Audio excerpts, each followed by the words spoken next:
ఇదేం దరిద్రం మనకి. సూపర్ మార్కెట్ లో అక్కకి సైడ్ కొట్టకు బాగా బ్రెయిన్ దొబ్బినట్టుందిరా. ఇలాగే వదిలేసి బట్టలు వేసుకుని బాత్రూంలోకి వెళ్ళి ఏం లేకుండా బయటకు వచ్చేస్తారేమోనండి.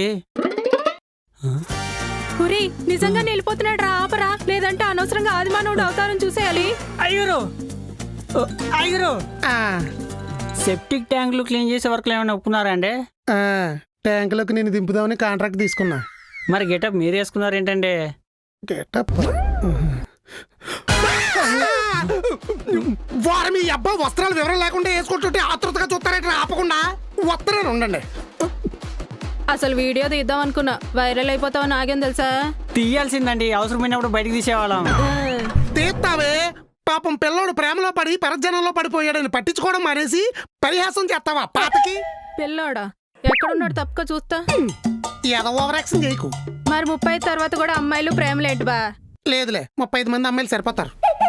నేనన్నది 35 మంది అమ్మాయిలని కాదు, 35 సంవత్సరాలు ఏజ్. పెళ్ళాక ప్రేమించకూడదా?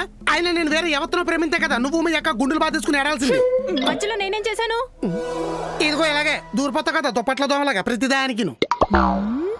అయినా పెళ్ళాక పెళ్ళాన్ని ప్రేమించడం ఈ ప్రపంచంలో ఎవడి వల్ల కాదు, నేను చేస్తున్నాను. కరెక్టే. గుర్తించి గౌరవించడం పోయి ఎక్కిరించి ఏలం చేస్తుంది కుక్కర మూతల మొహం వేసుకుని. విజిల్ ముక్కు. మా లాంటి ప్రేమికులు ఉండడం వల్ల ప్రకృతి ప్రపంచం ఇంకా ప్రశాంతంగా ఉన్నాయి. చీకటి పడితే చెద్దరు కప్పుకుని నిద్రపోతారు మీరు. మేము మేడపైన కూర్చుని దోమలు కొడుతున్నా వెన్నెల్లో చంద్రుడితో కబుర్లు చెప్తాం. అందుకే చందమామ రోజు నైట్ టైమే వస్తాడు. బీచ్ లో అలలు అంచు దాకా వచ్చి వెనక్కి ఎందుకు వెళ్ళిపోతాయి తెలుసా? ప్రేమికులు పేర్లు రాసుకుంటారు కాబట్టి, అలలు వాళ్ళతో ఆడుకుంటాయి కాబట్టి. వాళ్ళు అలా పేర్లు రాయకపోతే నీళ్ళని ఊళ్ళోకి వచ్చేసి ఇళ్ళని మునిగిపోయేవి. చెట్లను చూస్తే పుల్లలు చేసి పొయ్యిలో పెట్టేస్తారు మీరు. వాటి మీద హార్ట్ సింబల్స్ చెక్కి 10 కాలాలు పదిలంగా కాపాడుకుంటాం మేము. పిట్టల్ని పక్షుల్ని చూస్తే కొట్టుకు తినేస్తారు మీరు. మేము వాటితో కలిసి పాటలు పాడతాం. ఆ పాటలకే మన డీఎస్పీ తమన్లు ట్యూన్లు కట్టి సినిమాల్లో పెడతారు. పార్కుల్లో పొదలకు అంత పెద్ద పేరు ఎలా వచ్చింది? సినిమాలో కార్నర్ సీట్లు ఎందుకు ఫేమస్ అయ్యాయి?